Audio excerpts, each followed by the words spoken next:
CEO's daughter, abused by the new stepmother, was forced to take care of her brother and clean the farm. Clara never knew what it was to truly live. This phrase echoed in her mind whenever she closed her eyes at night, lying on the cold floor of the room she shared with Michael, her little brother, just 6 years old. She was 11 now, but seemed to carry decades on her thin shoulders, on her pale skin that rarely saw the sun, on her small hands that already knew the weight of adult labor. Daughter of Edward Lawson, one of the most powerful businessmen in the country, she grew up between cold walls and long silences. The large house they lived in on the outskirts of Silverwood Heights was an imposing property from the outside, with its high walls and wrought iron gates. But inside, it was a mausoleum of erased memories and stifled affections. Her mother, Helen, was the only bond of tenderness that existed within that house, too large and too lacking in love. Clara remembered her scent, something between jasmine and vanilla, the way she ran her fingers through her hair before bed, the stories she told about distant places where the sky was bluer and people smiled for no reason. Helen had a special way of making the world seem smaller and safer. When she was around, even Edward's silence, always immersed in papers and phone calls, seemed less heavy. But when illness overcame Helen's body, all that remained for Clara, then just 9 years old, was the burden of caring for her little brother Michael and enduring the presence of Sylvia, her father's new wife. Clara still remembered the day everything changed. It was a Sunday in June, when the rain lashed against the windows and the house seemed even emptier without her mother's presence. 3 months had passed since Helen had left, taken by an illness that no one explained properly to Clara. They said she was resting, that she had gone to a better place, that she was now an angel. But Clara felt the absence like a hole in her chest, something that hurt every time she took a deep breath. That Sunday, Edward arrived with a tall woman, her dark hair pulled back in a perfect bun, dressed in expensive clothes that seemed like armor. It was Sylvia. He introduced her as someone who would help take care of the house and the children. Clara, still small, didn't immediately understand what that meant. But Michael, having just turned 4, asked if she was their new mommy. Edward just looked away and mumbled something about everyone needing to adapt. At first, Sylvia's gestures were merely distant. Her eyes always evaluated, never welcomed. She moved around the house as if inspecting a newly acquired plot of land, touching the furniture, observing the paintings on the walls, frowning at any object that had belonged to Helen. Clara perceived the discomfort, but had no words to name it. Sylvia didn't shout, didn't hit, didn't make scenes. She was simply there, a presence that occupied the space like a growing shadow. With time, the demands began. First, small tasks, making the bed, folding towels, putting Michael's toys away. Then, responsibilities that didn't belong to a child, cooking, cleaning rooms, keeping Michael entertained and quiet. Any failure was met with contempt, ironies, or veiled punishments. Some days Clara woke before the sun rose, her eyes still heavy with sleep, and already found a note on the kitchen table.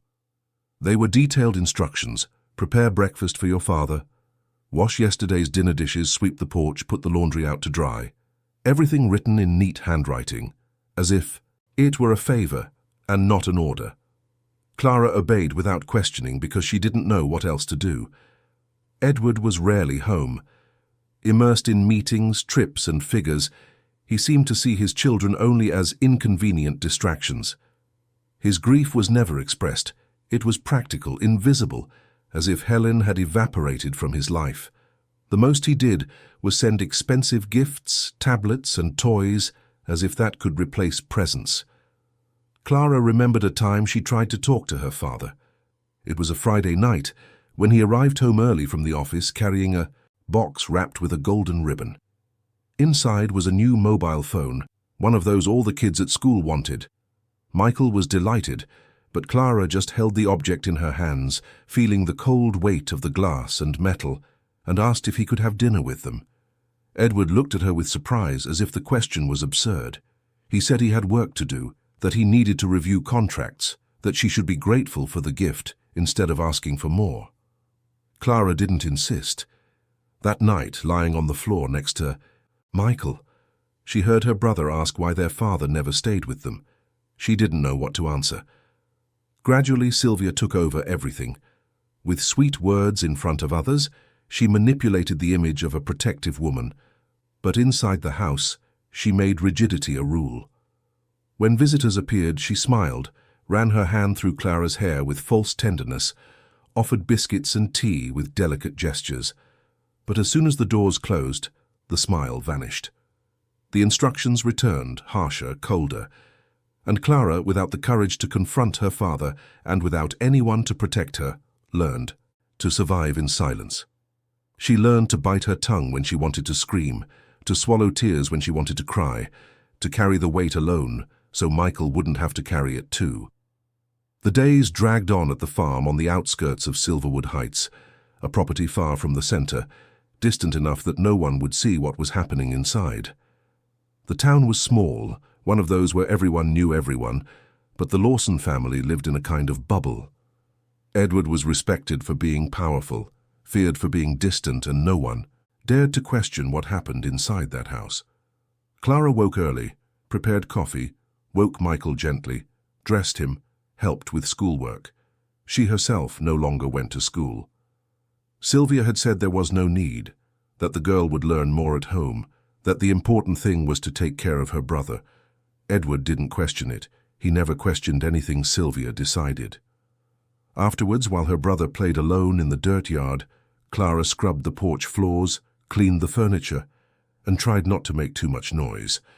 The farm was large, with empty rooms no one used, a dining room where only Edward and Sylvia ate, a spacious kitchen where Clara spent hours preparing meals she never tasted. She and Michael ate in the pantry, sitting on the floor, sharing what was left over. Anything out of place was cause for a furious glare from Sylvia, or in more serious cases for punishment. Being grounded outside the house at night, without dinner, or forbidden to see Michael for hours. The violence there didn't come with shouts, but with absences, with imposed silences, with cold and measured gestures that left invisible scars. Clara knew that wasn't normal. Even, without anyone to compare it to, even living in isolation, she felt that something was wrong. She had vague memories of when her mother was alive, of how different things were. Helen had never made her work like this. Helen called her daughter with affection, hugged Michael unhurriedly, read stories before bed. Clara kept these memories like hidden treasures, small fragments of light in an increasingly dark world. But as the months passed, these memories became more diffuse, like photographs faded by time. Sometimes she was afraid of forgetting her mother's face, the sound of her voice, the way she said her name. The only thing left of Helen was a simple silver bracelet with the letters H and E engraved on the inside. Clara wore it hidden under her long sleeve because she knew Sylvia wouldn't like it. Once, her stepmother saw the jewelry shining on the girl's wrist and asked where it came from. Clara lied, said she had found it in the yard. Sylvia didn't believe her, but also didn't insist. She just said that worthless objects shouldn't be worn, that Clara looked like a beggar with it. But Clara never took it off. The bracelet was all that still connected her to her mother, the only tangible piece of a past that seemed increasingly distant. Michael, being younger, didn't quite understand what was happening. He missed his mother, cried at night calling for her, but gradually got used to the new routine. Clara did everything to protect him so he wouldn't carry the same burden she carried. When Sylvia told Michael to be quiet, Clara invented silent games. When there wasn't enough food, Clara said she wasn't hungry and gave her portion to her brother. When he had nightmares, she held his hand until he fell, back asleep. Clara knew that if she lost Michael, there would be nothing left. He was the only reason she could still get up every morning. But there were days when exhaustion won. Days when Clara looked at her own hands, calloused and rough, and didn't recognize the girl she used to be. She remembered when she played in the yard, when she laughed for no reason, when she thought the world was a safe place. Now, the world was just this house, these walls, these silences, and Clara felt trapped, like a bird in an invisible cage. She didn't know where to go, had no one to turn to. Edward was a distant, almost ghostly figure. Sylvia was the absolute owner of that space, and she, Clara, was just a shadow, someone who existed to serve, to obey, to disappear. Everything changed one autumn afternoon. The sky was grey, laden with heavy clouds that promised a storm. The air had that smell of wet earth that comes before the rain. Clara was in the kitchen, washing lunch dishes, when she heard the sound of something breaking in the living room. Her heart pounded. She dropped the sponge and ran, her still wet hands slipping on the doorknob. Entering the room, she saw Michael huddled in a corner, eyes wide with fear, and Sylvia standing next to a broken vase on the floor.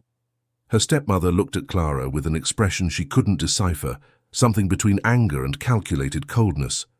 Sylvia pointed to the porcelain shards scattered on the floor and said, in a voice that was too calm, that Clara was responsible for it.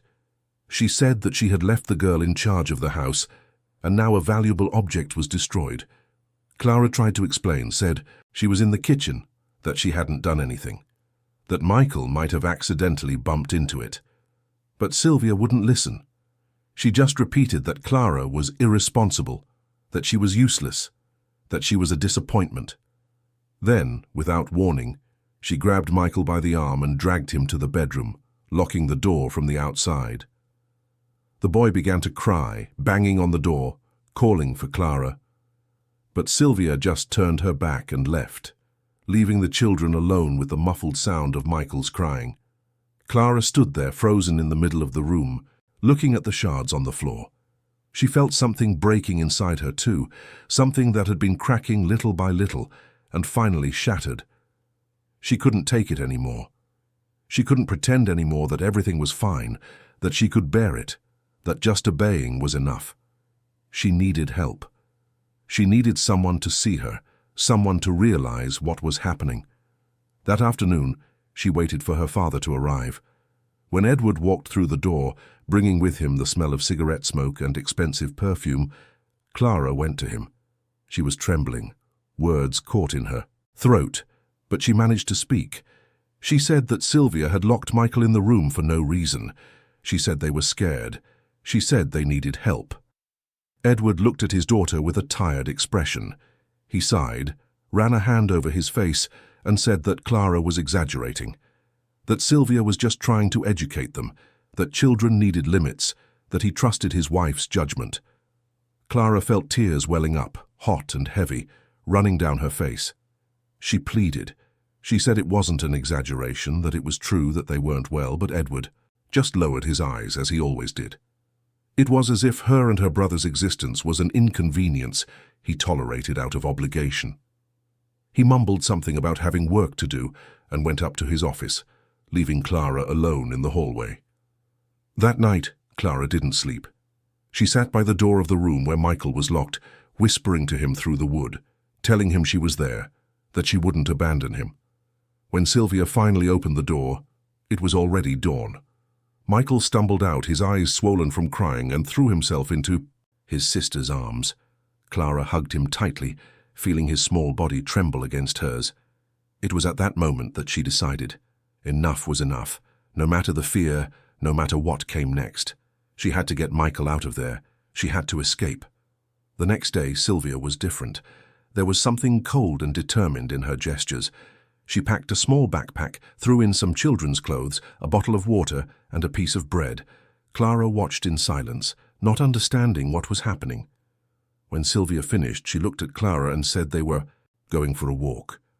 Clara took Michael's hand, her heart beating erratically, and followed her stepmother to the front door. But instead of taking the car, Sylvia walked to the farm gate, opened it, and pointed to the dirt road that stretched ahead. Without saying anything, she handed the backpack to Clara and gave a single instruction. Keep going. Clara froze. Michael squeezed her hand, confused, asking where they were going. Sylvia didn't answer. She just turned her back and went back into the house, closing the gate behind her. Clara heard the sound of the lock clicking shut, a metallic sound that echoed in the afternoon silence. She looked at the road, at the dust rising with the wind, at the sky beginning to darken. There was nothing else to do. She adjusted the backpack on her back, held Michael's hand tightly, and began to walk. And that's what Clara did. With Michael by the hand, she walked aimlessly, carrying only the weight of the silver bracelet she inherited from her mother, a symbol of everything that was once love. The road was long and dusty. Clara didn't know where she was going, but she knew she couldn't go back. Every step was an effort, her legs aching, her mouth dry. Michael complained of tiredness, said he wanted to go back, that he wanted water.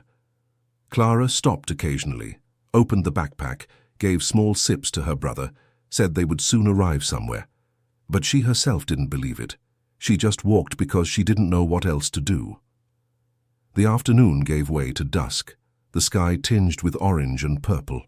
The trees on both sides of the road formed long shadows, and Clara began to feel afraid. Afraid of the dark, afraid of being alone, afraid of not being able to protect Michael. It was already dark when a light appeared among the trees. Clara stopped, squeezing Michael's hand, trying to see better. It was a simple little house, smelling of wood and smoke. There was a faint light in the window, and Clara heard the sound of firewood crackling. She hesitated. She didn't know who lived there, didn't know if she could trust them, but Michael was exhausted, almost falling asleep on his feet, and she herself felt her legs weakening. She took a deep breath, gathered her courage, and walked to the door of the little house. She knocked slowly, 3 short knocks. There was a silence, then the sound of shuffling footsteps. The door opened, and an old man appeared, with white hair and a wrinkled face. He looked at the 2 children with surprise, his eyes wide. It was Old Man Arthur, a quiet and kind man who was surprised to see 2 children alone, but who didn't hesitate to offer shelter. He asked where they came from, what they were doing there at that hour. Clara didn't know how to lie. She just said they were lost, that they needed a place to spend the night. Old Man Arthur looked at Michael, who could barely keep his eyes open, and gestured for them to come in. The warmth of the stove, the hot milk, the rough blankets, everything seemed more cozy than anything Clara remembered from her own home. She didn't say much, just that she needed to rest. Old Man Arthur respected that. He made a makeshift bed near the fireplace, brought more blankets, and said they could stay as long as they needed. That night, Clara lay beside Michael, listening to her brother's quiet breathing, feeling the warmth of the fire on her back. For the first time in a long time, she felt something akin to peace. She didn't know what would come next, didn't know if they were safe, but at that moment, there, they were okay. And that was all that mattered. Clara woke to the sound of birds singing. It took her a few seconds to remember where she was. The smell of wood smoke, the rough blanket over her body, the soft morning light entering through the window.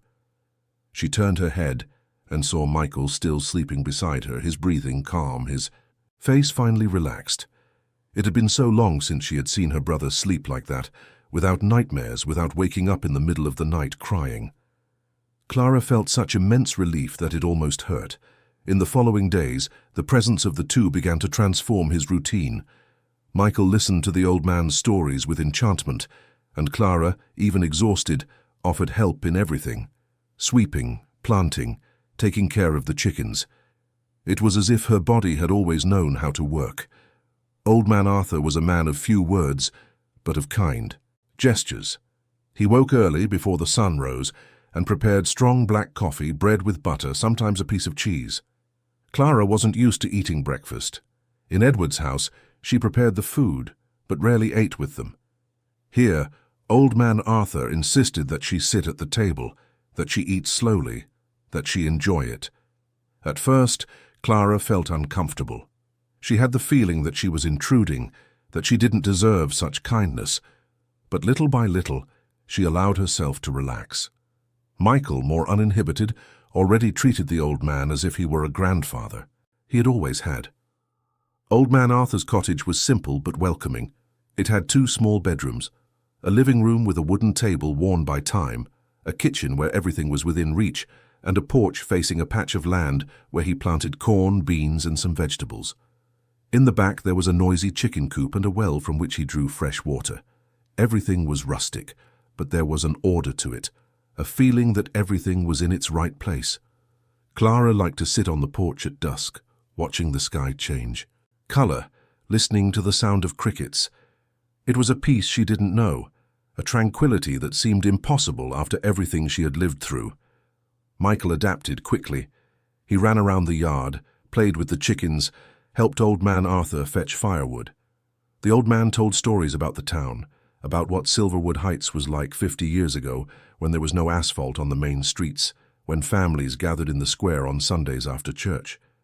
Michael listened with sparkling eyes, asking questions, laughing at the old man's jokes. Clara watched from afar, feeling something tighten in her chest. It was good to see her brother happy, but at the same time, there was a guilt that wouldn't leave her in peace. She knew that this couldn't last forever. She knew that sooner or later they would have to decide what to do, where to go. But for now, she just wanted Michael to have those days. She wanted him to keep those memories, to know that not everything in life was suffering. Old Man Arthur never asked where they came from. He perceived that Clara didn't want to talk about it, and he respected that. But sometimes when Michael was playing outside and Clara was helping in the kitchen, he would make a comment about how children needed care, attention, someone to look out for them. Clara just nodded, her hands busy washing dishes or peeling potatoes. She knew the old man was trying to understand, but she didn't have the courage to tell him. She didn't even know where to start. How to explain that her own father had abandoned them, that her stepmother had driven them out of the house as if they were unwanted strangers. How to put into words the loneliness, the fear, the exhaustion she had carried since her mother had left. It was on one of those days that Old Man Arthur noticed the bracelet on Clara's wrist. She was hanging clothes on the line, her arms raised, and her blouse sleeve went up a little, revealing the silver bangle. The old man stopped what he was doing, his eyes fixed on the object. Clara noticed his gaze and quickly pulled down her sleeve, hiding the jewelry. But it was too late. Old Man Arthur had seen it. He remained silent for a moment, his face contorted as if he was trying to remember something. Then, without saying anything, he went back inside the house. Clara stood there, her heart pounding, not knowing what had happened. Had she done something wrong? Was he going to send them away? That night, after Michael fell asleep, Old Man Arthur called Clara to the porch. He had 2 cups of tea in his hands and offered one to her. Clara accepted, still nervous, and sat in the rocking chair beside him. The old man remained silent for a while, just rocking slowly, his eyes lost on the dark horizon. Then he began to speak. He said that many years ago, when he was younger, he had worked for an important family in the region. He was a driver for a businessman, a powerful man who had businesses in several cities. His name was Edward Lawson. Clara felt her entire body freeze. She gripped the teacup so tightly she almost broke it. Old Man Arthur continued speaking, his voice low, and paused. He recounted that he had known Helen, Edward's wife, back in the days when the couple still had hope in their eyes. He said she was a kind woman, with an easy smile, who treated everyone with respect, from the servants to the important guests. Old Man Arthur remembered seeing Helen wearing a silver bracelet with the letters H and E engraved on the inside. It was a gift from Edward given on their wedding day. That simple piece of jewelry, with the letters H and E engraved on the inside, brought back memories he thought had been erased. Clara couldn't hold back the tears. They streamed hot down her face, and she didn't even try to wipe them away. Old Man Arthur reached out and gently touched her shoulder. He said he imagined that Clara and Michael were Helen's children, that he didn't know what had happened, but he could see in the girl's eyes the same sadness he had seen in Helen's eyes years ago. Clara sobbed, her words coming out jumbled, telling everything. She told about her mother's illness, about Sylvia, about the punishments, about her father who was never present, about the day they were kicked out of the house. Old Man Arthur listened to everything in silence, just shaking his head occasionally, his face marked by the pain of hearing it all. When Clara finished speaking, she felt empty, as if she had lifted an enormous weight from her chest, but at the same time as if she had exposed a wound that hurt too much. Old Man Arthur remained silent for a long time. Then he said that he needed to think about what to do, that he couldn't simply ignore it, that the children needed protection, someone to truly care for them. But he also knew that interfering in the life of a powerful family like Edward Lawson's could bring problems.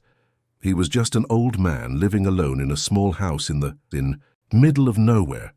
Who would listen to him? Who would believe him? But old man Arthur was not a man to stand idly by. He spent the following days thinking, sifting through memories, trying to decide what to do. It was then that he remembered having saved Edward's office address from when he still worked for him. He decided to write a letter. He didn't say much, only that there were 2 children there, one of them wearing a bracelet that Edward might recognize. He said he thought it was important for Edward to know that perhaps there was something he could do. Old man Arthur wasn't sure if the letter would arrive, or if Edward would even care, but he had to try. And so the past began to stir. Meanwhile, at the farm, Clara and Michael's absence did not go unnoticed. Sylvia, in the first few days, seemed relieved. She moved around the house with more lightness, as if a weight had been lifted from her shoulders. But gradually, noticing Edward's silence and the children's absence, she began to act. Edward had returned from a business trip and asked about the children. Sylvia, with all the calm in the world, said that they had gone to spend a few days with a distant aunt, someone whose name she couldn't quite remember. Edward accepted the explanation without questioning. After all, he never questioned anything Sylvia said. But after a week, when Edward asked again and Sylvia gave the same vague answer, he began to get suspicious. He asked for the aunt's phone number, said he wanted to talk to the children. Sylvia was speechless. She stammered, made excuses, said the aunt didn't have a landline, that she lived in a rural area with no signal. Edward frowned. For the first time in a long time, he was paying attention. Sylvia realized she needed to change her strategy. She went to the neighboring town, looking for the children, spreading the word that they had run away and that she feared for their safety. She appeared at the police station, filed a report, cried in front of the detective saying she was desperate. But something was wrong. Her speech seemed rehearsed, and some people began to suspect. Edward received the letter days later, amidst contracts and notifications. He was in his office, surrounded by papers, when his secretary handed him a simple envelope with no return address. He almost threw it in the trash, thinking it was some advertisement, but something made him open it. Inside was a handwritten letter in the shaky script of someone not used to writing. The words were few, but direct. They said that 2 children were sheltered on a farm on the outskirts of Silverwood Heights. One of them wore a silver bracelet with the letters H and E. The name Helen, written there, made him freeze. Edward read the letter 3 times, his hands trembling. Helen. It had been so long since he had heard that name, since he had truly thought of her. He had forced himself to forget, to bury the memories along with her body, but now, suddenly, everything came back. The bracelet, the initials, the children. He felt something tighten in his chest, something he no longer knew how to name. Guilt? Remorse? Fear? He didn't know. He only knew that he had to go there, that he had to see with his own eyes. Against all the pressures of his schedule, he decided to go to old man Arthur's farm. The journey was long. Edward drove alone without telling anyone, without saying where he was going. He followed the vague directions in the letter, asking locals along the way, until he finally found the small house hidden among the trees. When he parked the car and got out, he saw an old man sitting on the porch.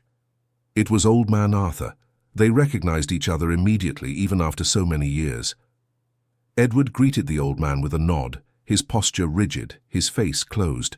Old man Arthur simply pointed to the yard. There Edward saw Clara. She was thin, much thinner than he remembered. Her hands calloused, her skin sunburned, her hair tied in an awkward ponytail. She was helping Michael put seeds in the ground, both squatting, focused on the task. Michael laughed at something Clara had said, and the girl smiled too, a small but genuine smile. Edward froze.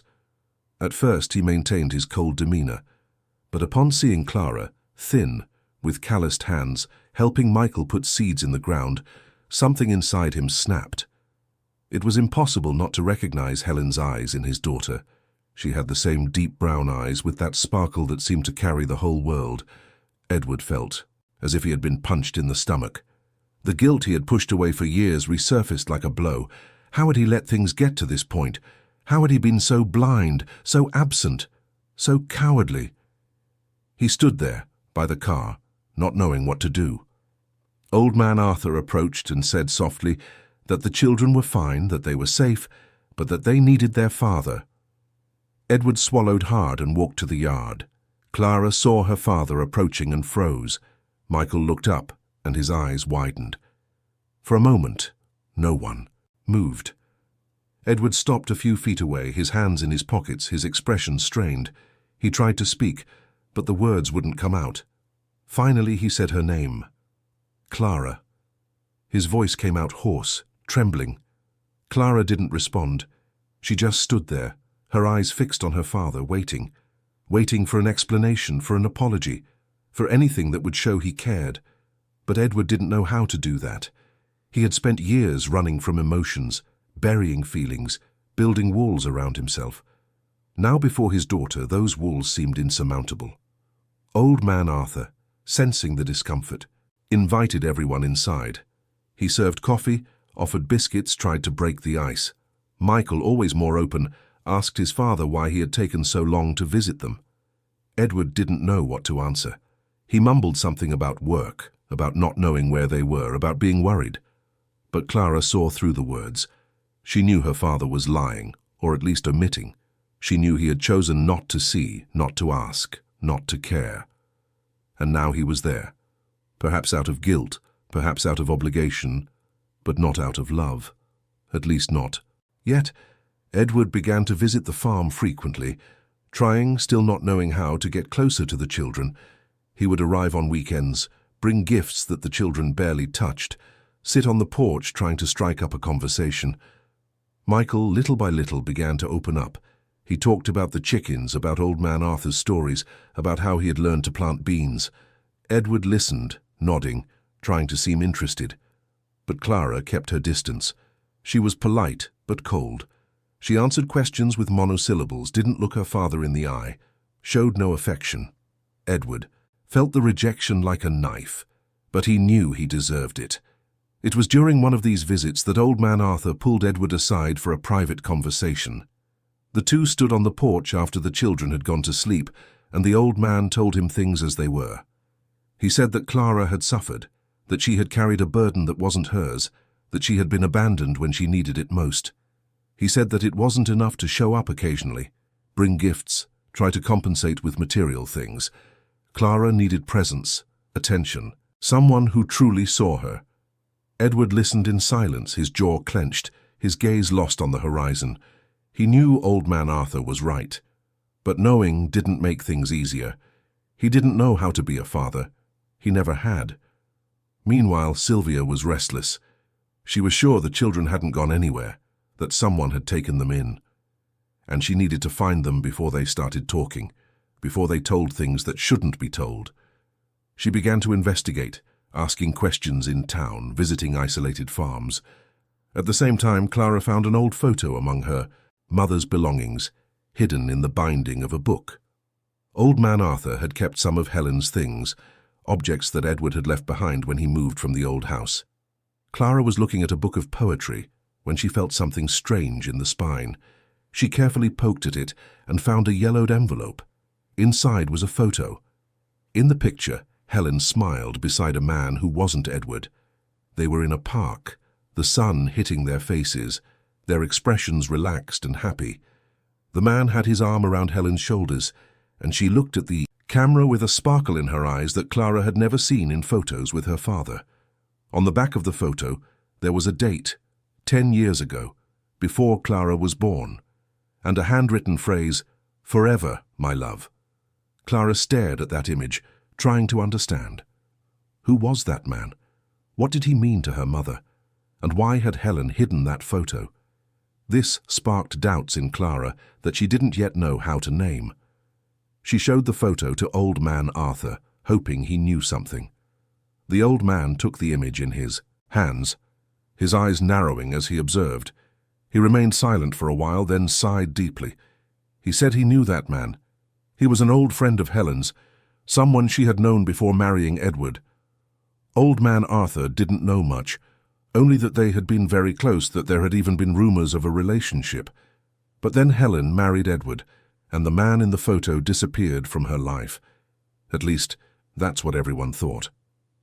Clara felt a tightness in her chest. Had her mother harbored feelings for this man? Had the marriage to Edward been a mistake from the beginning? Was that why Helen always seemed so sad? Unanswered questions began to pile up in Clara's head. She wanted to understand, wanted to know the truth about her mother, about her family, about everything that had happened. But at the same time, she was afraid of what she might discover. Sometimes she thought it was better not to know. It was better to keep the image of her mother as a kind and loving woman, without complications, without secrets. But the photo was there, real and undeniable. And Clara knew that sooner or later, she would have to face the truth, no matter how painful. Edward also began to sift through his memories. After several visits to Old Man Arthur's farm, after seeing his children there, trying to rebuild some normalcy, he realized he could no longer escape the past. He remembered his last conversations with Helen, her silences, her unheard requests. He remembered how she tried to make conversation at dinner, asking about his day, trying to share stories about the children. But he was always too tired, too distracted, too busy. He answered with monosyllables, looked away, went back to the documents. He brought home. Helen, little by little, had stopped trying.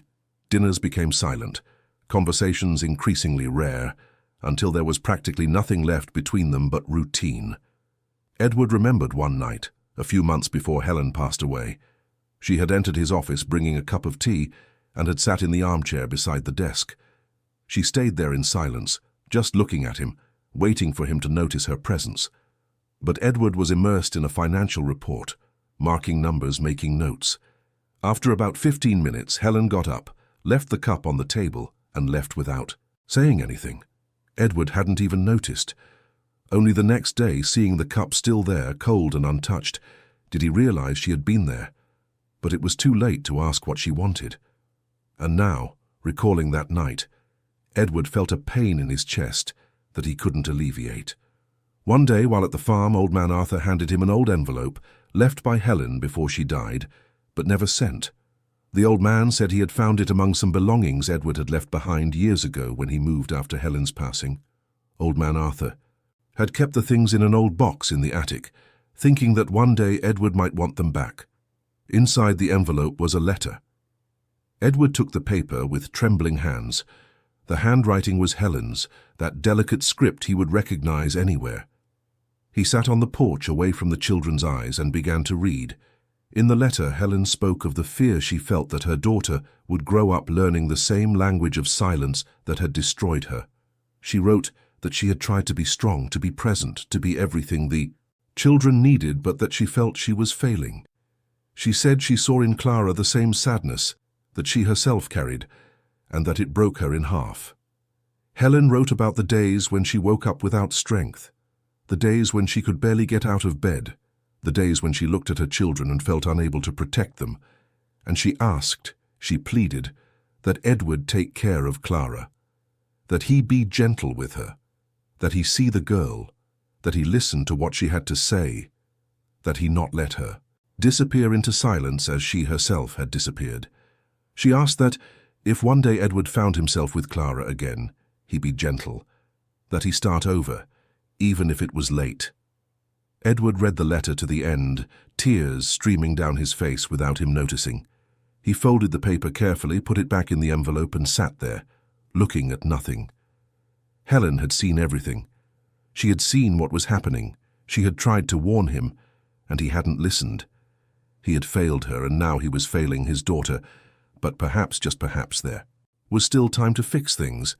Perhaps he could still do something right. He didn't know how, but he knew he had to try. That same day, Edward made a decision. He could no longer leave things as they were. He needed to understand what had happened. He needed to know the truth about Sylvia, about how the children had ended up there. He returned to the farm where he lived and, for the first time in years, confronted Sylvia. He found her in the living room, arranging flowers in a vase, her face serene as always. Edward closed the door behind him and asked directly where the children were when she said they had gone to an aunt's house. Sylvia hesitated for a fraction of a second, but quickly recomposed her mask. She said she had already explained that it was just a few days' visit, that there was no cause for concern. Edward did not accept the answer. He took a step forward, his voice firmer than ever. He said he had found Clara and Michael, that he knew they were not with any aunt, that they were sheltered in a stranger's house because they had been expelled. Sylvia turned pale. She tried to deny it, said Edward was mistaken, that the children had run away on their own, that she had even filed a police report. But Edward was no longer listening. He said he knew she was lying, that he had proof, that he had witnesses. In truth, he didn't have anything concrete yet, but the expression on Sylvia's face said it all. The tension grew when a lawyer arrived at the farm with Helen's documents. Edward had hired a professional to review all the papers Helen had left, everything that was stored in boxes in the office. The lawyer brought a folder full of documents, old wills, certificates, property records, but the most important was an informal declaration of desire for guardianship in case of death addressed to Edward, but never filed. Helen had written in her own hand that she wished the children to remain under their father's care, but that if he could not or would not care for them, they should be entrusted to a trusted family, never to strangers or people who had no emotional ties to them. The document had no formal legal value, but it clearly showed Helen's will. And more importantly, it showed that she feared something might happen to her children. Edward read the document several times, feeling the weight of each word. Helen knew. She knew he wasn't present, that he wasn't taking care of the children as he should. And yet, she had trusted him. She had believed that somehow he would do what was right. Edward felt a shame so deep that he could barely breathe. How had he failed so much? How had he let everything get to this point? He looked at Sylvia, who was on the other side of the room, her arms crossed, her expression tense. She realized she was losing control, that Edward was finally opening his eyes, and that frightened her. At the same time, rumors spread in town that Sylvia didn't just want to find the children. She was interested in the money Edward allocated monthly for the family's upkeep. A neighbor told another that she had seen Sylvia in town, asking about bank accounts, about how to access funds held in the children's names. Another person mentioned that Sylvia had tried to sell jewelry that belonged to Helen, objects that should have been kept for Clara. The rumors spread quickly and soon reached Edward's ears. He was furious. He decided to investigate on his own. Upon investigating, Edward discovered that Michael wasn't even listed in the recent school records of the private school where Sylvia claimed he was enrolled.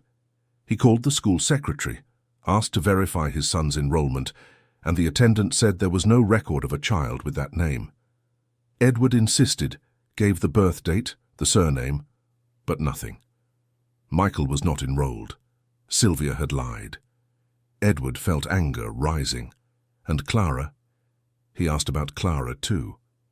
The attendant checked and said the girl had been withdrawn from the school more than a year ago, at the request of the legal guardian. In other words, Sylvia had taken Clara out of school and had never enrolled Michael. The children were isolated, invisible, as if they didn't exist. There were too many gaps. Edward confronted Sylvia again, this time with the documents in hand. He showed the school records, or the lack thereof, and demanded an explanation. Sylvia tried to defend herself. She said she had decided to homeschool the children, that she thought it was better that way, that they didn't need school. But Edward didn't accept it. He knew it was a lie, knew that Sylvia simply wanted to keep the children hidden, without contact with the outside world, without anyone knowing what was happening inside that house. He realized, too late, that he had handed his children over to someone who didn't care about them, who saw them only as a burden. With her nerves exposed, Sylvia appeared at Old Man Arthur's farm, demanding to take the children back. She arrived by car, honking loudly, stepping out with firm strides and a face red with anger. Old Man Arthur came out to see what was happening and found Sylvia shouting that the children were her responsibility, that she had rights, that she was there to take them. Clara and Michael were inside the house, hidden, terrified by the sound of her voice. Edward arrived shortly after, having been warned by Old Man Arthur. The confrontation was inevitable. Sylvia claimed rights, being the legal wife, and accused Edward of emotionally abandoning her. She said she had done everything for those children, that she had taken care of them when he was absent, that she had sacrificed her own life to Keep that family functioning. Edward listened to everything, his jaw clenched, his fists tight. He knew every word was a lie, but he also knew he couldn't just explode. He needed to remain calm, needed to think clearly. Old man Arthur positioned himself between the two, trying to calm tempers, saying that it was neither the place nor the time to resolve things. Clara heard part of the discussion hidden behind the door.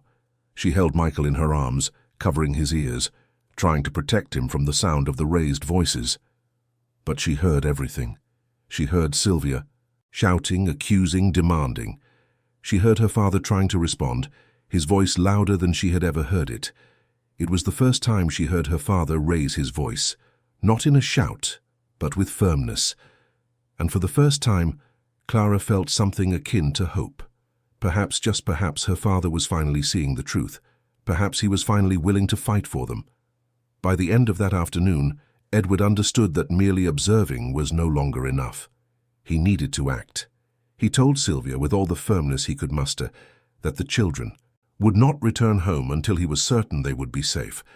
He said he would initiate legal proceedings for the children's custody, that he would do whatever was necessary to protect them. Sylvia was speechless for a moment, her eyes wide with shock. She hadn't expected Edward to take such a drastic step. She had always managed to control him, manipulate him, make him believe what she wanted. But now, for the first time, he was rebelling, and that terrified her. Sylvia left in a fury, threatening to sue Edward, threatening to expose the family, threatening to do everything, to keep the children under her control. But Edward was not intimidated. He had made a decision, and he would not go back on it. He initiated legal proceedings for the children's custody, facing resistance, bureaucracy, and his own guilt.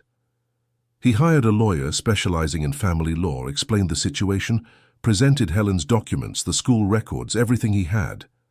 The lawyer said the case was complicated, that it would take time, that they would need witnesses, concrete proof of neglect or abuse. But Edward was willing to do whatever it took. The town of Silverwood Heights, accustomed to quiet, became the scene of a delicate process. The news that Edward Lawson was suing his own wife for child custody spread quickly. People began to comment, speculate, and take sides. Some supported Edward, saying he was doing the right thing, that the children needed their father. Others defended Sylvia, saying she was just a woman who had tried to care for difficult children, that Edward was being unfair. But little by little, as more details emerged, as witnesses began to speak, public opinion began to shift. Reports from neighbors, records of omission, and the children's own emotional history were gathered. One neighbor recounted that she never saw Clara playing, that the girl was always working, cleaning, taking care of her brother. Another neighbor said he had found it strange when the children disappeared, that he had asked Sylvia, and she had given evasive answers. The owner of the town's grocery store said that Sylvia rarely bought enough food for a family with children, that she seemed to be saving too much. Each testimony was another brick in the construction of Edward's case, and each brick made what had happened clearer. Meanwhile, at Old Man Arthur's farm, Clara continued to care for Michael, but now under the shadow of uncertainty. She didn't know what would happen, didn't know if they would have to return to that house, if they would have to face Sylvia again. Fear was a constant presence, a weight on her chest that made it hard to breathe properly. Michael perceived his sister's tension and tried to cheer her up, telling silly jokes, bringing flowers from the yard, offering drawings he made. Clara smiled at him, trying to hide her fear, but inside she was in pieces. Edward tried to get closer, but he knew that trust cannot be imposed. It had to be earned. He began to spend more time at the farm, not just visiting, but staying there, helping with chores, talking to the children, trying to show he was present. He helped Old Man Arthur take care of the chicken coop, taught Michael how to fix a fence, sat next to Clara on the porch and just stayed there in silence, simply being present. Little by little, very slowly, Clara began to let her guard down. She still didn't completely trust him, still couldn't forget the years of abandonment, but she began to see that perhaps her father was truly trying to change. One day, while sitting on the porch, Clara asked her father why he had never been there, why he had never noticed what was happening, why he had never asked if she was okay. Edward remained silent for a long time, trying to find the right words. Finally, he told the truth. He said he had been afraid to face the pain of losing Helen, afraid of not knowing how to be a father, afraid of failing. And then he had run away.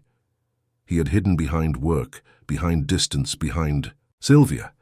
He admitted that he had been cowardly, that he had failed, that he had no excuse for what he had done. And he apologized. He didn't expect Clara to forgive him. He didn't think he deserved forgiveness, but he needed her to know that he was sorry. Clara listened to everything, tears streaming down her face.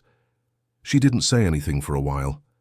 Then, in a low voice, she said she didn't know if she could forgive him, that it had hurt too much, that she had carried too great a weight, that she had felt too alone, but she also said that perhaps with time she could try. Edward nodded, swallowing the lump in his throat. He didn't expect more than that. He didn't expect things to be resolved overnight. But for the first time in a long time, he felt there was hope, that perhaps, just perhaps, they could start over. As the legal proceedings continued, Sylvia kept trying to reverse the situation. She hired a lawyer, presented her version of the facts, brought witnesses who spoke in her favor. She claimed she had cared for the children with love, that she had done her best, that Edward was an absent father who now wanted to appear heroic. She cried before the judge, saying she was being wronged, that she was being punished for trying to keep a family together. But Edward's lawyer was prepared. He presented the documents, the testimonies, the school records. He showed that the children had been neglected, isolated, kept invisible, and little by little, the truth began to emerge. When the day of the hearing finally arrived, everything was in suspense. The courthouse in Silverwood Heights was full. There were journalists, curious onlookers, people who wanted to see the outcome of that story that had shaken the town. Clara and Michael did not have to testify. They were too young for that, but their names were there in every document, in every testimony. The adults stood before the judge, each with their truth, their pain, and their version of the facts. Edward spoke of guilt, of regret, of the desire to do what was right. Sylvia spoke of sacrifice, of duty, of love. But her words sounded empty, rehearsed. The judge listened to everything, asked questions, requested clarifications, and when he finally brought down the gavel, deciding that the children would remain under the provisional guardianship of their father while the process continued, there was a collective sigh in the room. Clara and Michael remained silent, as they always had, but their eyes spoke more than any testimony. They knew that wasn't the end. They knew there was still a long road ahead, that there were still wounds that needed to be healed, trust that needed to be rebuilt. But for the first time in a long time, there was hope. And sometimes, hope is all one needs to keep going. The process, slow and painful, exposed wounds but also opened space for something new, the possibility of reparation. In the months that followed the hearing, much changed in the lives of Clara, Michael and Edward. With provisional custody granted to their father, the children stopped living at Old Man Arthur's farm and went to live with Edward in a new house he rented in the center of Silverwood Heights. It wasn't the isolated farm where they had grown up, nor the large cold house where they had suffered. It was a small, cozy place, with windows that let the sunlight in, and a yard where Michael could play. Edward had chosen that place carefully, thinking about what the children needed. For the first time he was thinking about them before thinking about himself. The adjustment was not easy. Clara still carried mistrust like armor, protecting herself from being hurt again. She helped around the house, cooked, cleaned, took care of Michael, not because she was forced, but because she didn't know how to do otherwise. Edward tried to convince her to relax, said she didn't have to do everything, that she was just a child and deserved to be treated as such. But Clara didn't know how to be a child. She had forgotten, or perhaps had never truly learned. Edward didn't give up. He hired a psychologist for the children, a kind woman who sat with them once a week and helped them put their feelings into words. Michael opened up quickly, talking about his fears, about confused memories of his mother, about how much he missed feeling safe. Clara took longer, but little by little, session after session, she began to speak. Edward also started going to therapy. He realized he wouldn't be able to be the father the children needed if he didn't face his own demons. In the sessions, he talked about Helen, about the marriage that had been more obligation than love, about how he had lost himself in work to avoid dealing with emotions. He talked about guilt, about fear, about the feeling of always failing. The therapist helped him understand that acknowledging mistakes was only the first step. The hard part was learning to live with them and at the same time moving forward trying to do better. The farm, once just a place of passage, became a stage for new beginnings. Old Man Arthur continued to be a constant presence in the children's lives. Edward invited him for Sunday lunch, and the old man always appeared, bringing fruits from the yard, telling stories, making Michael laugh. Clara felt immense gratitude for that man who had taken them in when they needed it most. She knew that, without him, things might have taken a much worse turn. Old Man Arthur, in turn, felt a quiet joy seeing the children begin to blossom. He saw Clara smiling occasionally, saw Michael running around the yard without fear, saw Edward truly trying to be a father, and that filled him with hope. Sylvia, on the other hand, disappeared from their lives. After provisional custody was given to Edward, she tried to appeal, tried to reverse the decision, but each time the case returned to court, more evidence emerged against her. Witnesses kept appearing, telling stories of neglect, coldness, and small cruelties that had gone unnoticed for so long.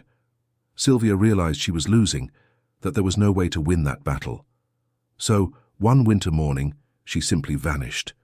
She left the farm, left the town, left everything behind. No one knew where she had gone, and no one cared enough to look. Edward was relieved but also worried. He feared that Sylvia might return one day, that she might try something, that she might do something crazy. But the months passed, and she showed no signs of life. Little by little, he began to believe that perhaps she had finally given up. As time ran its course, teaching everyone there, especially Edward, that it is not enough to offer shelter.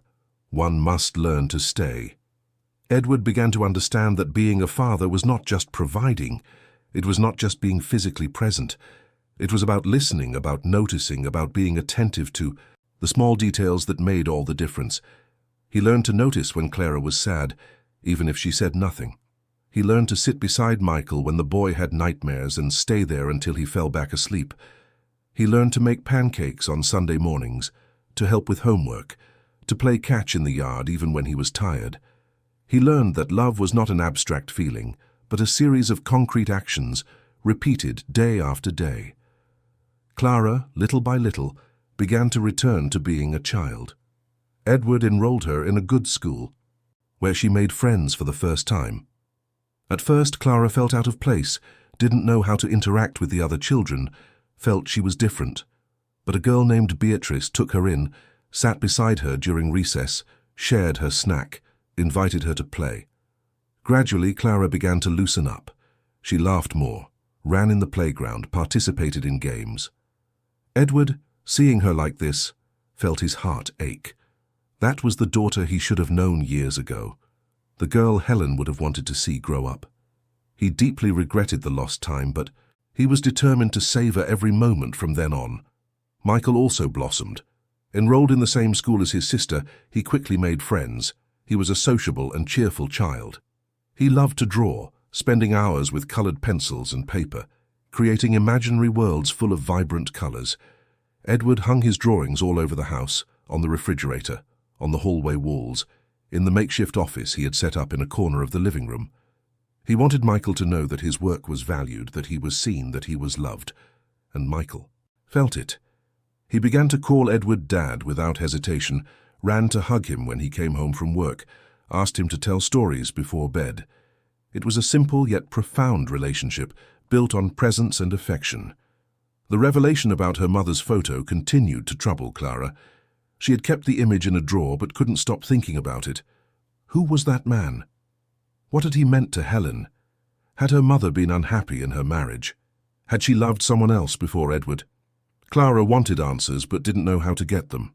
One day, she gathered courage and asked her father. They were sitting in the living room after dinner, Michael already asleep. Clara took the photo from the drawer, handed it to Edward, and asked if he knew who that man was. Edward looked at the image, his face contorting. He knew that man. It was Daniel, an old friend of Helen's, someone she had met in college. They had dated for a few years, had been very close, but broke up when Helen decided to pursue a career in another city. Years later, she met Edward. Their relationship was quick, intense, but perhaps more practical than romantic. Edward was stable, had a promising future, offered security. Helen accepted the marriage proposal, and they got married, but Edward always knew deep down that Helen had never completely forgotten Daniel. He had found that photo once, years ago, and had pretended he didn't see it. It was easier to ignore than to face the truth. Clara listened to everything in silence, processing the information. She asked if her mother had been unhappy. Edward hesitated, then told the truth. Yes, he thought Helen had been unhappy, not because he was cruel, not because he treated her badly, but because there was a distance between them that they could never bridge. Helen was a sensitive, emotional woman who needed deep connection. Edward was rational, reserved, incapable of expressing feelings. They had lived side by side, but never truly together. And Edward knew he had contributed to that unhappiness. He had closed himself off even more after the children were born, using work as an excuse not to have to deal with the complexity of a family. And Helen, little by little, had given up trying to reach him. Clara felt a deep sadness upon hearing this. She had always idealized her parents' relationship, thinking that before everything went wrong there had been love. But now she realized that perhaps the error had been there from the beginning. Perhaps Helen had married Edward for security, not for love. Perhaps she had spent her entire life missing something she never truly had. And perhaps that was why she had left so early, tired of living a life that wasn't truly hers. Clara asked her father if he had loved her mother. Edward looked into his daughter's eyes and said with honesty that he didn't know, that he had tried, that he had wanted to, but that perhaps he didn't know what true love was, and that this was one of the things that tormented him most. That conversation changed something between Clara and Edward. For the first time, they were completely honest with each other. There were no masks, no pretenses. It was just the truth, raw and painful, but real. Clara realized that her father was also human, that he had also failed, that he also carried pains. And somehow, that helped her begin to forgive him. It wasn't an instant forgiveness, it wasn't something that happened overnight. But it was a beginning. And sometimes a beginning is all you need. Months turned into a year. The legal process was finally concluded, with Edward receiving definitive custody of the children. Sylvia never appeared to contest, and the judge, based on all the evidence presented, decided it was in the children's best interest to remain with their father. Edward cried upon receiving the news, not from sadness but from relief. Finally, legally, the children were safe. No one could take them from him, and he was determined to live up to that responsibility. Clara turned 12 that year. Edward organized a surprise party, invited her school friends, decorated the house with balloons and colorful streamers, ordered a huge chocolate cake, her favorite. Clara was speechless when she arrived home from school and saw it all. She hadn't had a birthday party since her mother had passed away. She didn't even know her father remembered the date. But there he was, wearing a ridiculous party hat, smiling from ear to ear, trying to make everything perfect. Clara felt tears welling up, but this time they were tears of happiness. She hugged her father tightly, whispering a thank you that came from the bottom of her heart. And at that moment, Edward knew he had done something right. Life didn't become perfect overnight. There were still difficult days, days when Clara woke up sad for no apparent reason, days when Michael had nightmares about Sylvia, days when Edward felt lost and didn't know what to do. But they were together, and they were trying. That was more than they had had before. Edward continued working, but now in a balanced way. He refused long trips, prioritized being home for dinner, organized weekends to be with the children. They went to the park, visited Old Man Arthur at the farm, watched movies curled up on the sofa. These were simple but precious moments. Moments that built memories, healed wounds, created bonds. Clara started writing. The psychologist had suggested she put her feelings on paper as a way to process everything she had lived through. At first, Clara wrote only short, disjointed sentences, but gradually she began to develop stories. She wrote about brave girls who faced monsters, about siblings who protected each other, about fathers who learned to love. Writing became her way of making sense of the world, of transforming pain into something beautiful. Edward read her text when she allowed him to, and was impressed by the depth of those words coming from someone so young. He saw in her Helen's sensitivity, but also a strength that was unique. Clara was a survivor, and he was immensely proud of her. One day Clara asked her father if they could visit her mother's grave. Edward hesitated. He hadn't been there since the funeral, but he agreed. They went together, the three of them, carrying white flowers. It was a sunny day. The cemetery was silent and peaceful. They stood there, in front of the simple headstone where Helen's name was engraved, and each had their moment. Michael, who barely remembered his mother, placed his hand on the stone and softly said, "Hello." Edward stood there, hands in his pockets, trying to find words, but couldn't. He just stood in silence, thinking of all that could have been different. Clara knelt, placed the flowers in the vase, and whispered a thank you. Thank you for being kind, for loving, for trying to protect, and thank you for giving her and Michael each other. As they left the cemetery, Clara felt something release within her. As if a weight she had carried for so long had finally been lifted. She still missed her mother, still wished Helen were there to see how they were starting over. But now she had peace. She knew her mother would be proud, knew she had done the best she could, and now it was time to move on, not forgetting but living, honoring Helen's memory by building a life worth living. The following years brought growth and healing. Clara became a talented teenager with plans to study literature at university. Michael continued to be a cheerful and creative child, always surrounded by friends, always laughing. Edward became the father he should have been from the beginning. He never stopped regretting the lost time, but he learned to live with that regret, transforming it into motivation to do better every day. He was present, he was attentive, he was there, and that made all the difference. The house they had rented in the center of Silverwood Heights became a real home. The walls were painted with cheerful colors, chosen by Michael. The bookshelves were filled with books Clara loved. The kitchen always smelled of homemade food. There was laughter. There were conversations. There were moments of comfortable silence. There was life. And that was all that mattered. Old Man Arthur's farm continued to be a refuge for them. The old man, now over 70, began to slow down, and Edward helped him whenever he could. They had developed a deep friendship based on mutual respect and gratitude. Old Man Arthur had saved the children when no one else could, and Edward would never forget that. One summer afternoon, as everyone was gathered on the farm porch, Clara looked around and felt immense gratitude. There was Michael, chasing, chickens laughing loudly. There was Old Man Arthur sitting in the rocking chair telling an old story. There was her father standing by the stove making coffee for everyone. And there she was, finally at peace, finally knowing what it was to truly live. It wasn't a perfect life, it wasn't a life without pain or difficulties, but it was a life where there was love, where there was presence, where there was hope. And sometimes that is all you need to transform suffering into strength, pain into growth, silence into voice. Clara touched the silver bracelet she still wore on her wrist, feeling the letters H and E with affection, and smiled. Her mother would be proud. She had survived, had protected Michael, had found strength where there seemed to be none. And now, finally, she could live. Not just survive, but truly live. With all the joys and sorrows that life brings, but with the certainty that she was no longer alone, that she had a father who was learning to love, a brother who loved unconditionally, and a kind old man who had been an angel when they needed it most. She had a family, imperfect, but real. And that was more than enough. Edward looked at his daughter and noticed the smile on her face.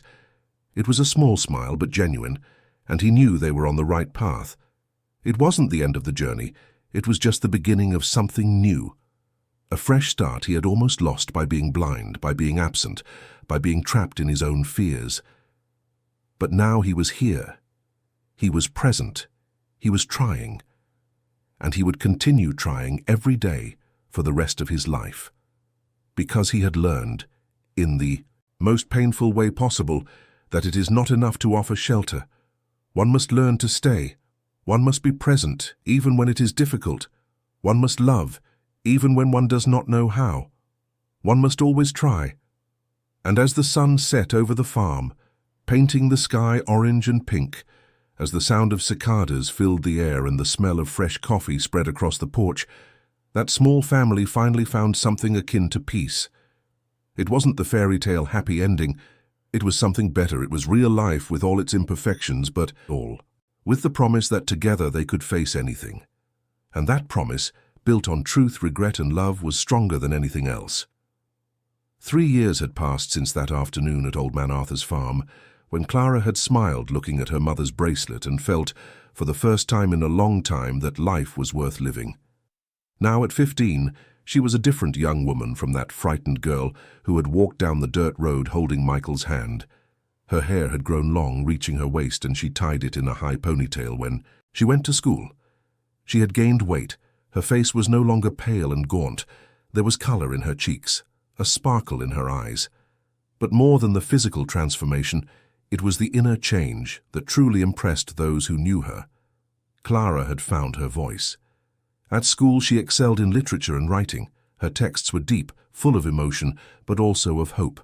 Her English teacher, Mrs. Marissa, a woman with round glasses and a gentle smile, always encouraged her to keep writing. She said Clara had a rare gift, the ability to transform pain into beauty, to touch people's hearts with words. Clara had started writing a book, a story about 2 sisters who faced adversity and discovered the strength within themselves. She wrote at night, after everyone was asleep, sitting at the kitchen table with only a lamp on, the words flowing as if they had a life of their own. Edward sometimes woke up and found her there, completely immersed in the world she was creating. He didn't interrupt her, just watched from the doorway, his heart full of pride. Michael, now 9 years old, was a boy full of energy and creativity. He still loved to draw, but had also discovered a passion for football. Edward had enrolled him in a local children's team, and Michael trained 3 times a week. He wasn't the best player, but he was the most dedicated, always the first to arrive and the last to leave the field. Edward never missed a game. He was always there in the makeshift stands, shouting encouragement, celebrating every goal as if it were a World Cup victory. The other children sometimes commented on how present Michael's father was, how he was always there. Michael smiled proudly, knowing it hadn't always been that way, but grateful that it was now. The house in the center of Silverwood Heights had truly become a home. The walls were filled with photographs, moments captured over the years. Michael blowing out candles on his 7th birthday, Clara receiving an award at school for best essay, Edward, Clara, and Michael at Old Man Arthur's farm, all smiling. There was also a framed photo of Helen, placed in a prominent spot in the living room. Edward had learned that he didn't need to erase the past to build the future. Helen was part of their story, and it was important for the children to remember her, to honor her memory. He himself had learned to talk about her without guilt paralyzing him. He told stories to the children about how Helen loved music, about how she sang off-key, but with such enthusiasm that she made everyone laugh, about how she made the best carrot cake in the world. But not everything was perfect. Clara still had nightmares sometimes, dreams where she was back in that cold house, being reprimanded by Sylvia, seeing her father turn his back. She woke up sweating, her heart pounding, and it took her a few minutes to remember where she was, to realize she was safe. Edward had placed a bell beside her bed, something she could ring if she needed help during the night. Sometimes she rang it, and Edward appeared in seconds, still in his pajamas, his eyes full of concern. He sat on the edge of the bed, held her hand, and stayed there until she fell back asleep. They didn't need many words. His presence was enough. Michael also had his difficult moments. He had developed a fear of being locked in enclosed spaces, a clear consequence of that day. Sylvia had locked him in the room. Whenever he entered an elevator or a small room, he would start to sweat coldly, his breathing becoming labored. Edward and Clara had learned to deal with this, always leaving doors open, always ensuring Michael knew he could leave whenever he wanted. The psychologist said that with time it would get better, that Michael's brain was just trying to protect him from something that had hurt him, and little by little, it really was improving. He could stay in enclosed spaces for longer, could control his anxiety. Old man Arthur continued to be an important presence in their lives. The old man had turned 75, and his health was beginning to falter. He had developed knee problems, which made farm work difficult. Edward, noticing his friend's difficulties, suggested he come live with them in town. Old man Arthur resisted at first, saying he didn't want to be a burden, that he was used to country life. But Edward insisted, saying it wasn't charity, it was family, taking care of family. And old man Arthur, hearing the word family, felt his eyes well up. He accepted. Old man Arthur's move to their home brought a new dynamic. The old man occupied the rarely used guest room and quickly made that space his own little corner. He put old photos on the walls, brought some books he had kept for decades, hung a worn straw hat on the hanger. In the morning, he woke up early and prepared coffee, the strong smell filling the house and waking everyone up. Clara loved waking up to that smell. It reminded her of the days on the farm, when everything was beginning to rebuild. Old man Arthur helped Michael with his homework, told him stories before bed, taught Clara how to make traditional English pastries that he had learned from his mother decades ago. He became the grandfather the children had never had. Edward, in turn, continued to grow as a father and as a person. He had drastically reduced his working hours, delegating more responsibilities to partners and managers. He realized that the money he earned had no value if he couldn't enjoy it with the people he loved. He began to seek balance, working enough to maintain financial stability, but prioritizing being present. He never again missed a school presentation of Michael's, never again failed to read the texts Clara wrote, never again failed to be there when old man Arthur needed to go to the doctor. He had learned, in the hardest way possible, that presence cannot be replaced by anything. It was on a Thursday afternoon that something unexpected happened. Clara was walking home from school along the main street of Silverwood Heights when she saw a woman standing in front of a shop, looking at the display window. There was something familiar about that figure, something that made Clara's heart pound. The woman turned her face and Clara froze. It was Sylvia, older with shorter hair and some grey strands, but it was her. Their eyes met for a fraction of a second, and Clara saw something in Sylvia's gaze that she couldn't decipher. Was it regret? Was it fear? Was it anger? She didn't know. Sylvia quickly looked away and entered the shop, disappearing from view. Clara stood paralyzed in the middle of the sidewalk, people passing around her, but she couldn't move. Her heart was beating so hard she felt it in her temples. Her breathing was difficult. After a few minutes that seemed like hours, she managed to force herself to walk, her steps trembling, her body shaking.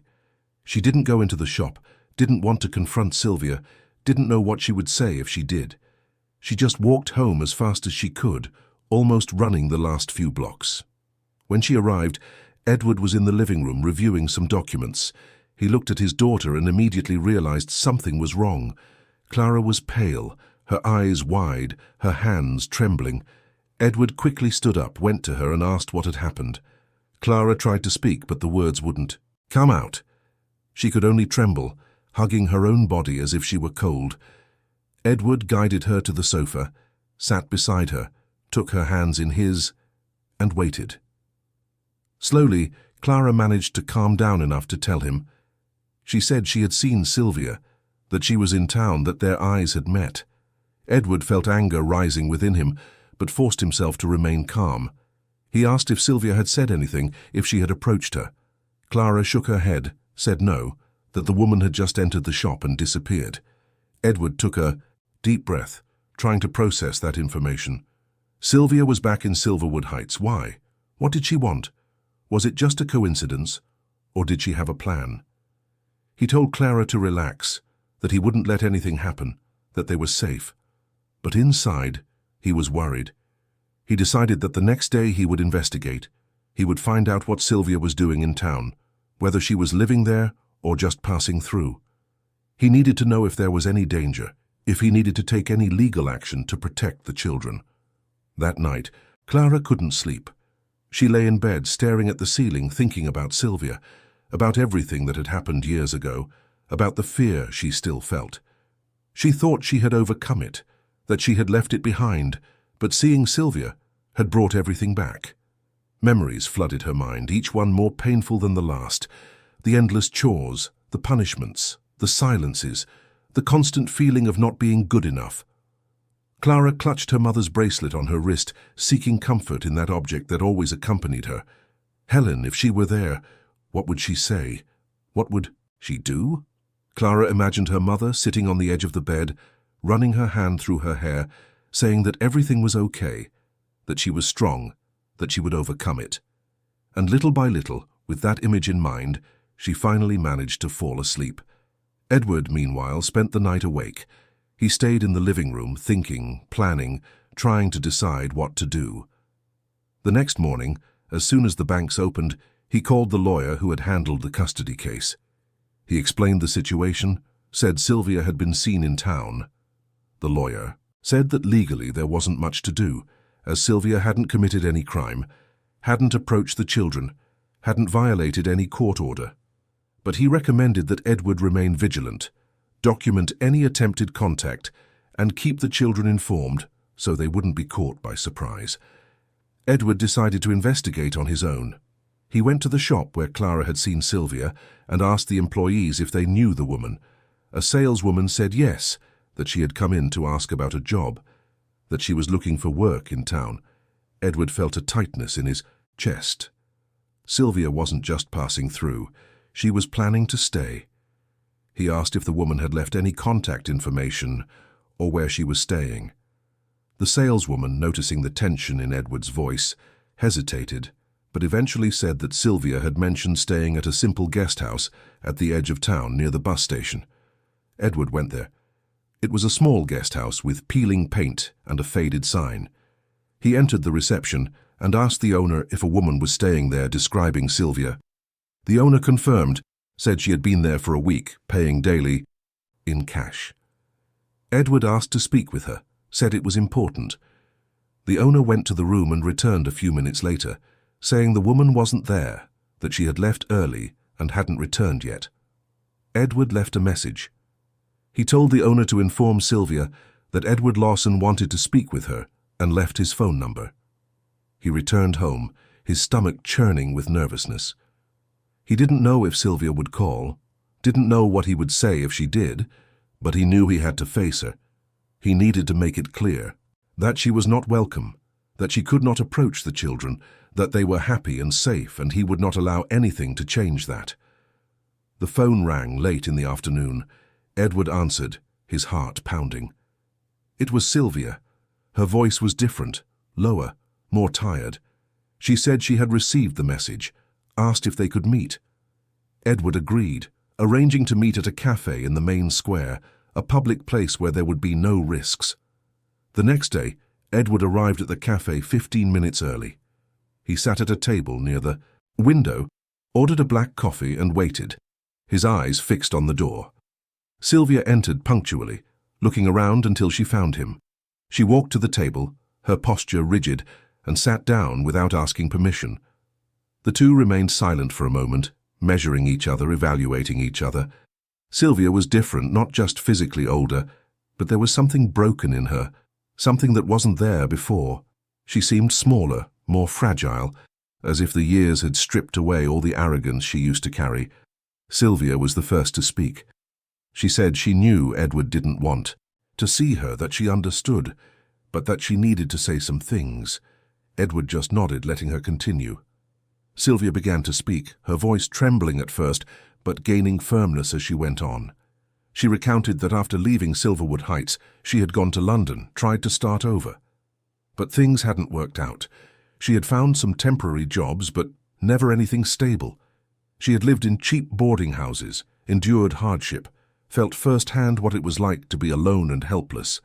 And throughout that time, she had thought about the children, about Clara and Michael, about everything she had done. And she deeply regretted it.